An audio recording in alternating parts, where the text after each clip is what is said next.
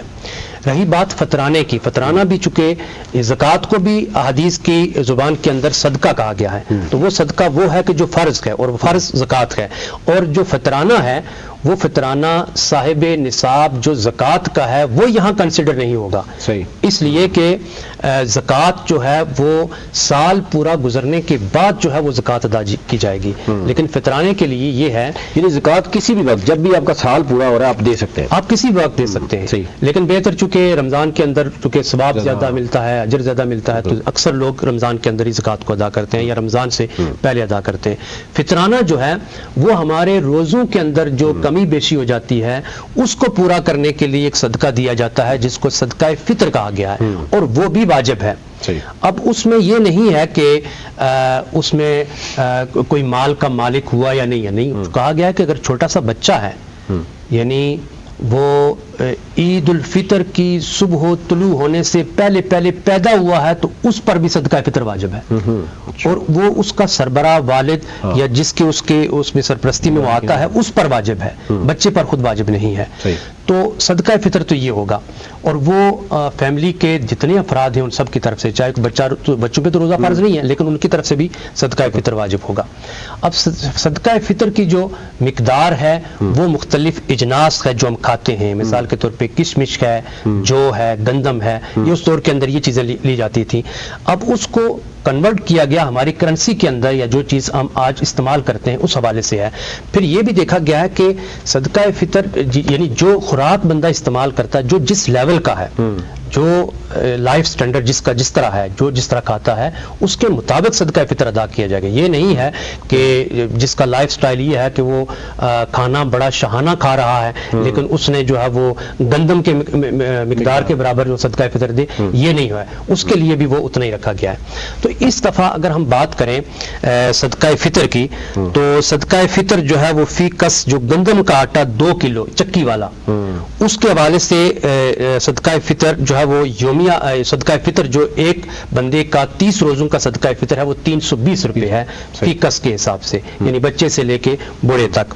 اسی طریقے سے ایک صدقہ فطر آتا ہے، ایک فدیہ آتا ہے، اور فدیہ ان لوگوں کا ہے کہ جو روزے نہیں رکھ سکتے ہیں، مثال کے طور پہ وہ پیشنٹ ہیں، مریض ہیں، وہ روزے نہیں رکھ رہے ہیں، تو ان کے لیے شریعت یہ حکم کرتی ہے کہ وہ فدیہ ادا کریں، اور وہ فدیہ کیا ہے؟ جو آپ فطرانہ ادا کرتے ہیں وہ اتنا فطرانے کی مقدار ہر روزے کے بدلے میں ہے، یعنی ہم فطرانہ جو روزے رکھ رہے ہیں ان کے لیے 30 روزوں کا 320 ہے، اسی طریقے سے جو فدیہ ادا کرنا ہے جس نے 30 روزوں کا، تو وہ ہر روزے کا 320 جو ہے نا وہ روپیہ ادا کرے گا۔ تو اس طرح میرا خیال ہے 30 روزوں کا 9600 روپیہ بنتا ہے، جو 30 روزوں کا فدیہ ہے کہ جو بندہ روزہ نہیں رکھ رہا ہے اس کو یہ ادا کرنا ہے۔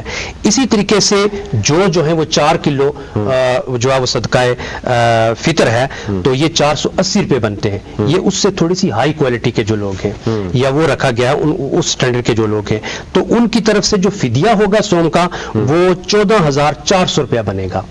اسی طریقے سے کھجور 4 کلو جو ہے وہ اس سے بھی اپ لیول کے جو لوگ ہیں وہ صدقہ فطر ادا کریں گے، تو وہ صدقہ فطر جو ہے وہ 2800 روپیہ فی کس کے حساب سے ہے، اور ان کا جو فدیہ بنے گا وہ 84,000 روپیہ بنے گا۔ اسی طریقے سے کشمش جو درجہ اول کی ہے وہ اس کا جو فطرانہ بنے گا وہ 6400 روپیہ ہے، اور ان کا جو فدیہ بنے گا وہ 1,92,000 روپیہ ہے۔ اسی طریقے سے جو کشمش درجہ دوم ہے وہ بھی 4 کلو ہے، اور اس کا جو فطرانہ بنے گا وہ 4800 روپیہ فی کس کے حساب سے ہے، اور اس کا جو فدیہ ہے وہ 1,44,000 روپیہ ہے۔ اب یہ فدیے کی بات ہے۔ ایک وہ ہے کہ جس نے جان بوجھ کر کے روزہ توڑا ہے، اس پر فدیہ نہیں ہے، اس پر کفارہ ہے جس کو جرمانہ کہتے ہیں۔ اب وہ جو کفارہ ادا کرے گا وہ 19,200 روپیہ ادا کرے گا، جس نے جان بوجھ کر کے روزہ توڑا ہے، اور اسی طریقے سے وہ نیچے تک جو چیزیں میں نے آپ کو کی ہیں ڈسکس وہ اسی طریقے سے ہوں گے۔ اچھا ایک اور چیز ہے کہ جو بندہ معاشرے کے اندر ہماری جو غلط بیانی کرتا ہے، عہد کا پاس نہیں رکھتا ہے، یا کوئی بھی یعنی قسم جھوٹی کھا لیتا ہے، تو فقہا نے یہ لکھا ہے کہ اس قسم کا بھی کوئی کفارہ ہوتا ہے۔ اس قسم کا کفارہ جو ہے وہ جو گندم کا جو 2 کلو آٹا چکی والا ہے جو فطرہ مقرر ہوا، اس لیول کے جو لوگ اگر جھوٹی قسم اٹھاتے ہیں تو اس کے کفارہ قسم کی جو قیمت ہے وہ 3200 روپیہ ہے۔ اسی طریقے سے پھر وہ نیچے تک بڑی یہ اس خوبصورتی اس روزے میں یہ ہے کہ ایک تو اللہ تعالیٰ نے اس پہ یہ بھی کہا کہ روزہ جو ہے اس کے بندے اور اس کے درمیان ہے، یہ ایک ایسی عبادت ہے، لیکن اگر کوئی غلطی کریں گے تو اس کا فائدہ جو ہے نا اپنے عوام کو دینا ہے۔ تو ہم یہ دیکھ رہے ہیں کہ انسانیت کی بات کی اس تمام صورتحال میں اگر آپ روزہ رکھ رہے ہیں یا اگر آپ بیمار ہیں تو یہ تمام تر جو آپ کے اوپر اگر کوئی کسی قسم کا آپ کے اوپر کوئی وہ ہے فائن ہو رہا ہے یا کوئی چیز ہو رہی ہے تو وہ بھی عوام کے تھرو جو ہے ہم یہ دیکھ رہے ہیں کہ یہ عوام کے لیے سارا کچھ ہے۔ لیکن ایک بات ہم پہلے بھی کر رہے تھے کہ یہ سارا کچھ عوام کے لیے ہے، پھر بھی ہم یہ سمجھتے ہیں کہ اتنا رش رمضان میں ہمیں نظر آتا ہے، ہمیں ہر شخص جو ہے وہ زکوٰۃ دیتے ہوئے فطرانہ دیتے ہوئے اور بڑا کانشیس نظر آتا ہے۔ آج جو سوال ہم نے بھی آپ کے سامنے رکھا، یہ بہت سے لوگ جاننا چاہ رہے تھے کہ کتنا فطرانہ ہونا چاہیے، فدیہ کیا ہے، اگر کسی کے اوپر کوئی جو بیمار ہے یا غلطی سے کسی نے کوئی غلطی کر دی ہے روزے میں تو اس کو کس طریقے سے کفارہ ادا کرنا ہے، تو یہ بالکل کمپریہنسو طریقے سے آپ نے سمجھا دیا۔ سردار صاحب بہت سی چیزیں اب ہمارے سیاستدانوں پر بھی آ رہی ہیں کہ وہ یعنی کیونکہ ایک بڑی تعداد ہماری نوجوانوں کی وہ مختلف پولیٹیکل پارٹیز کو فالو کرتی ہیں، ان کی تربیت ذرا ہمارے ہاں سیاستدانوں پر بھی جو کافی حد تک دیکھ رہے ہیں۔ ایک بڑی تعداد ہم دیکھ رہے ہیں کہ بچہ آج کل جو کہہ رہے ہیں، ہمارے پاس بہت سے لوگ ایسے آتے ہیں جو بچوں پہ کام کرتے ہیں، وہ کہتے ہیں کہ 17 سال تک کیونکہ بچہ ووٹ نہیں دیتا تو اس پہ نہ حکومت کوئی کام کر رہی ہوتی ہے نہ سیاستدان کوئی کام کر رہے ہیں، سیاستدان بھی یعنی اس یوتھ کو ساتھ ملاتے ہیں جس کا ووٹ لینا ہوتا ہے۔ کیا سمجھتے ہیں کہ ہمارے سیاستدانوں کو بھی کس طرح کا رول پلے کرنا چاہیے، ہماری تربیت اسپیشل نوجوانوں کی کیسے کرنی چاہیے؟ اصل بات یہ ہے کہ جو سیاسی تربیت ہوتی ہے وہ نوجوانوں کی ہوتی ہے جب وہ اسٹوڈنٹ لیول کا ہوتا ہے، یونیورسٹیز میں کالج میں وہاں سے وہ اسٹوڈنٹ وہ تربیت سیکھتا ہے، اوپر جاتا ہے۔ آج کل وہ جو تنظیم سازی سسٹم ہے وہ بند ہو گئے ہیں، ٹھیک ہے کہ نہیں؟ آج کل بس وہی نوجوانوں کو بس ایک ٹرینڈ دیا جا رہا ہے کہ جو میڈیا پہ آ کے ایک لیڈر دوسرے کو جو گالی گلوچ کر رہا ہے، ٹھیک ہے کہ نہیں، وہ ٹرینڈ نوجوانوں کو اصل اس سے پہلے تربیت دی جا رہی تھی نا اسٹوڈنٹ لیول پہ، وہ اب دی نہیں جا رہی ہے۔ اس کے لیے میں یہ کہہ رہا ہوں کہ ذرا کم از کم جو ہماری سیاست ہے، ہماری قیادت ہے، اس کو کم از کم چاہیے کہ وہ واپس تنظیم سازی کا جو عمل ہے اس کو جاری کیا جائے تاکہ ہمارے جو نوجوان ہیں ان کو اچھے برے کی پہچان ہونی چاہیے۔ کم از کم کسی کے ساتھ اگر سیاسی اختلاف ہو وہ سیاسی ہونا چاہیے، کم از کم آج کل ذاتی طور پہ اس کی ذاتیات پہ نہیں ہونا چاہیے۔ جمہوریت کی جو بتایا جاتا فلسفہ، خوبصورتی یہ ہوتی ہے کہ آپ ایک ہی گھر میں آپ کے ہو سکتا ہے کہ کسی کے 5 بچے وہ 5 مختلف پولیٹیکل پارٹیز کو ووٹ دیں، اس کا مطلب یہ نہیں ہے کہ آپ اس حد تک چلے جائیں کہ آپ ذاتیات پر آپ اٹیک کریں، تو یہ تو ہم دیکھ لیں، لیکن بہت سی چیزیں ہم سمجھتے ہیں کہ عدم برداشت کی طرف چیزیں چلتی ہیں، معاشرہ جاتا ہے۔ اس میں ایک چھوٹی سی بات ایڈ کروں گا کہ جو ہمارا ایک سیاستدان جو تیار ہوتا ہے، جو اس کی نرسری ہے، وہ جس طرح انہوں نے کہا کہ وہ اسٹوڈنٹ لائف سے جاتا ہے، کالج یونیورسٹی سے جاتا ہے اوپر، تو وہاں پر چونکہ اس کو جو جس جماعت سے تعلق رکھتا ہے اس کا نظریہ پڑھایا جاتا ہے، اور جس ملک کے اندر رہتا ہے اس ملک کا نظریہ کیا ہے۔ تو بہت سارا عرصہ ہو گیا کہ طلبہ تنظیموں کے اندر پابندی لگی ہوئی ہے کالج یونیورسٹی میں، اس میں پھر ہمارا جو اسٹوڈنٹ ہے وہ تشدد کا راستہ اپناتا ہے، اور جب اس کی تربیت نہیں ہوتی ہے تو پھر جب وہ تشدد کا راستہ اپناتا ہے تو وہ فالو کرتا ہے اپنے لیڈر کو، اپنے قائد کو۔ آج کی جو سیاست ہے وہ ذاتیات تک محدود ہو چکی ہے، وہ نہ نظریہ ضرورت کے تحت ہے، یعنی ہر جماعت کا، ہر قائد کا، ہر لیڈر کا اپنی ضرورت ہے، اپنا نظریہ بنایا ہوا ہے، جماعت بالکل اس کا نظریہ مفقود ہو چکا ہے۔ یہی وجہ ہے کہ آج ذاتیات پہ اس قدر یعنی اخلاقی ہمارے اندر اتنی کمی آ گئی ہے کہ ہمیں بولنا جو ہے وہ جس طرح ہمارا لیڈر بولتا ہے ویسے ہی نیچے سے وہ کارکن جو لیول جتنا اس کا ہے وہ اس کو فالو کرتا ہے۔ میں سمجھتا ہوں کہ یہ ضرورت ہے کہ جو سیاست کے اندر آنے چاہتے ہیں ان کی بنیادی طور پر جو ہے وہ تربیت کی جائے، ان کی اخلاقی روحانی تربیت کی جائے، تاکہ ظاہر ہے آج اگر کوئی لیڈر ہے تو کل اسی پود میں سے، اسی اسٹوڈنٹ لائف میں سے لوگ آگے جائیں گے اور ان ملک کی باغ ڈور سنبھالیں گے۔ اگر ان کی تربیت نہیں ہو سکے گی تو پھر تو یہ بالکل، یہ جب کہا جاتا ہے کہ نوجوانوں کا ملک ہے تو ڈیفینیٹلی 10-15 سال کے بعد یہ مستقبل ہوگا۔ چلتے ہیں، الحاج شبیر صاحب ہمارے ساتھ موجود ہیں اور نعت کی سعادت حاصل کرتے ہیں، اور پھر اس کے بعد ہم گفتگو کا سلسلہ، ڈاکٹر صاحب ہمارے سے موجود ہے جو کہ کیونکہ ہیلتھ یونیورسٹی کو دیکھ رہے ہیں، بہت سی ریسرچ ہیں، ہم کوشش کریں گے ان سے جاننے کی کہ مزید کس طرح کی اصلاح جو ہے وہ ہم ہمارے معاشرے میں، اسپیشلی جو ہمارے ایجوکیشن جو تعلیمی ادارے ہیں وہ کیا کر سکتے ہیں۔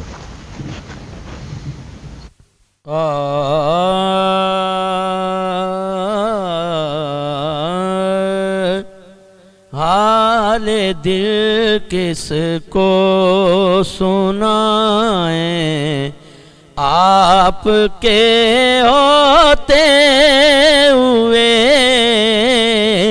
حال دل کس کو سنائیں، آپ کے ہوتے ہوئے کیوں کسی کے در پہ جائیں، آپ کے ہوتے ہوئے حال دل کس کو سنائیں۔ میں یہ کیسے مان جاؤں شام کے بازار میں یہ کیسے مان جاؤں شام کے بازار میں، چھین لے کوئی ردائیں آپ کے ہوتے ہوئے، چھین لے کوئی ردائیں آپ کے ہوتے ہوئے۔ میں غلام مصطفیٰ ہوں، یہ میری پہچان ہے، میں غلام مصطفیٰ ہوں، یہ میری پہچان ہے، غم مجھے کیوں کر ستائیں، آپ کے ہوتے ہوئے غم مجھے کیوں کر ستائیں، آپ کے ہوتے ہوئے اپنا جینا اپنا مرنا بس اسی چوکھٹ پہ ہے، اپنا جینا اپنا مرنا بس اسی چوکھٹ پہ ہے، ہم کہاں سرکار جائیں، آپ کے ہوتے ہوئے ہم کہاں سرکار جائیں، آپ کے ہوتے ہوئے۔ کون ہے الطاف اپنا حال دل کسے کہیں، زخم دل کس کو دکھائیں، زخم دل کس کو دکھائیں، آپ کے ہوتے ہوئے حال دل کس کو سنائیں، آپ کے ہوتے ہوئے۔ ماشاء اللہ۔ شبیر صاحب کیسی چل رہا ہے آج کل رمضان میں اور کیا روٹین ہے ویسے؟ ایک تو موسم آج کل اگر ہم پورے پاکستان میں دیکھیں بارشیں ہو رہی ہیں، لیکن دوسری طرف کیونکہ رمضان میں ہم اسپیشلی ٹائم کی پابندی ضرور کرتے ہیں، تو میرا سوال یہ بھی ہوگا کہ اسی ٹائم کی پابندی کو باقی 11 ماہ میں کس طریقے سے ہم مینیج کریں؟ دیکھیں جی، یہ اگر اس مہینے میں ہم ہر چیز کا خیال رکھتے ہیں تو اسی طریقے سے اگر 12 مہینے ہم اپنے اندر یہ جو رمضان کی حوالے سے اگر ہم کھانے پینے میں اعتدال پسندی کرتے ہیں تو اسی طرح 12 مہینے بھی کریں تو ہماری زندگی میں بہت رونق پیدا ہوگی. اور ہمارے کھانے پینے میں ہماری اور زندگی میں جب ہم دیر سے اٹھتے ہیں تو اس کا ہمیں نقصان کیا ہے، اور صبح اگر اٹھتے ہیں اٹھ کے نماز پڑھتے ہیں تو اس سے اللہ بھی راضی ہوتا ہے، اس کا نبی بھی راضی ہوتا ہے. بالکل یہ اگر ہو ہماری زندگی میں کہ ہم 5 وقت کی نماز ٹائم پہ اٹھ کر نماز پڑھیں اور اپنے بچوں کو تربیت دیں. اگر ہم خود اٹھیں گے 11-12 بجے تو ہمارے بچوں نے کون سا جلدی. بالکل یہ ماہ ایک ایسا ہے جس میں ہم مشق کرتے ہیں اور باقی 11 ماہ کو ہم اسے. اچھا ڈاکٹر صاحب، کیونکہ آپ کی یونیورسٹی میں ریسرچ بھی ہوتی ہے، اس وقت کس طرح کے آپ کورسز آپ کے ہاں چل رہے ہیں؟ اسپیشلی ہیلتھ سیکٹر پاکستان کہاں کھڑا اگر ہم کمپیئر کریں اس کو دنیا کے ساتھ، جاب اپرچونیٹیز کتنی ہیں؟ اور دوسرا ایک ہمارے ہاں یہ کیونکہ ہمارے ہاں یہ نوجوانوں کا اگر آپ دیکھیں رجحان تو وہ they are running behind government jobs. کس طریقے سے پرائیویٹ سیکٹر میں ہمارے ہاں گورنمنٹ کو، اسٹیک ہولڈرز کو ایک انوائرمنٹ کریٹ کرنا ہے کہ وہ اپنے پاؤں پہ کھڑے ہو سکیں؟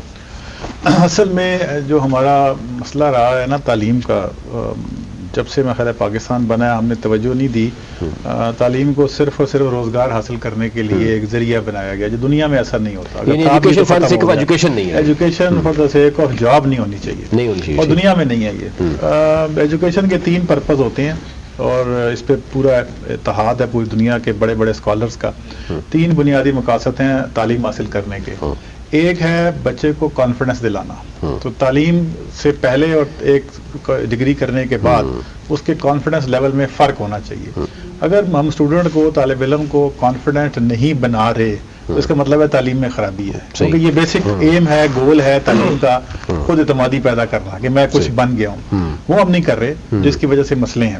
دوسرا سب سے بڑا ریزن ہے تعلیم دینے کا کریٹیوٹی، نئی جدت سوچ میں ایسی چیز لے کے آنا کہ مسائل کا حل ذرا ڈفرینٹ طریقے سے ہم سوچیں. ہم تو کریٹیوٹی ختم کرتے ہیں کالجز میں، جو بچہ کریٹیو ہونے کی کوشش کرتا ہے اس کو فیل کرتے ہیں، اور جو رٹا لگا کے آتا ہے اس کو ہم نمبر اچھے دیتے ہیں. یہ بدقسمتی ہے، دنیا میں ایسا نہیں ہے. اور تیسری چیز جو ہے نا وہ تعلیم کا مقصد ہے انسان کی نا تربیت کا کریکٹر بنانا، کریکٹر ڈیولپ کرنا. تو یہ 3 C's کہے جاتے ہیں تعلیم کے، کانفیڈنس، کریٹیوٹی، کریکٹر.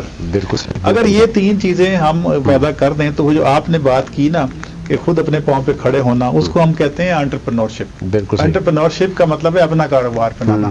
ہم قرضوں کی اسکیم تو لانچ کر دیتے ہیں کہ اتنے قرضے لے لیں اور اپنا کاروبار شروع کرنے کا کہیں بھی کوئی نہیں پڑھاتا. تو وہ جو انٹرپرینورشپ کی تعلیم ہے وہ یونیورسٹی نے اور کالج نے دینی ہوتی ہے. اب کہ بچوں کو ایک کاغذ کا ٹکڑا دے کے یہ کہنا کہ جی یہ BBA ہے، یہ MA ہے، یہ MBA ہے، یا فلانی ڈگری لے لی ہے، اس کے بعد اسے پتہ ہی کچھ نہیں میں نے جاب کیسے لینی ہے. تو یہ اب پچھلے کچھ سالوں میں یہ سسٹم شروع ہوا ہے. HEC نے بھی اسے بڑی توجہ دی ہے. انٹرپرینورشپ کا ایک کانسیپٹ آیا ہے کہ اپنا کاروبار کیسے آپ نے شروع کرنا ہے. دنیا میں آپ ایک چیز سوچیں، جتنی چیزیں اس سیٹ پہ پڑی ہیں نا ان میں سے ایک بھی چیز میڈ ان پاکستان نہیں ہے. اب نکل جائے مارکیٹ میں آپ کو کوئی چیز میڈ ان پاکستان نہیں ملے گی. پہلے تھی، کپڑے تھے، اب وہ بھی نہیں ہے. وہ بھی ہے بنگلہ دیش سے اور کہاں سے ہم منگواتے ہیں. دنیا کے چھوٹے چھوٹے ملک ہیں جس میں کوئی بھی را مٹیریل نہیں ہے. جاپان کی مثال آپ کے سامنے ہے، کوئی چیز ان کے ملک میں نہیں اگتی اور دنیا کا سب سے بڑا ایکسپورٹر وہ ہیں. وجہ کیا ہے کہ انہوں نے تعلیم میں انٹرپرینورشپ ڈیولپ کی. انڈیا میں انٹرپرینورشپ آ گئی ہے، بنگلہ دیش میں ہے، پاکستان میں ابھی شروع ہوئی ہے. تو جو کہنے کا مقصد یہ ہے کہ ہمارے جو تعلیمی ادارے ہیں وہ اور ہمارے جو والدین ہیں وہ اپنے بچوں کو اپنا ذاتی کاروبار شروع کرنے کے لیے ٹریننگ دلوائیں اور بتائیں، آئیڈیاز لے کے آئیں، تو تب جا کے ہمارا ملک ترقی کرے گا. ہم ہر چیز باہر سے منگاتے رہیں گے تو ہمارا تو کبھی بھی نہ ڈالر صحیح ہوگا نہ ہمارے حالات ٹھیک ہوں گے. کوئی چیز بھی خود بنانے کا ہمیں کوئی تجربہ نہیں ہے. اور وہ ہم نے دن بدن فیکٹریاں آپ نے دیکھی ہیں بند ہوئی ہیں. ہم نے اور جو 2 چیزوں میں جن میں اکثر مذاق میں کہتا ہوں کہ اس ملک میں سب سے زیادہ ترقی جو کی ہے نا، صحرا کو، جنگلات کو، باغات کو پراپرٹی کی اسکیموں میں کنورٹ کرنا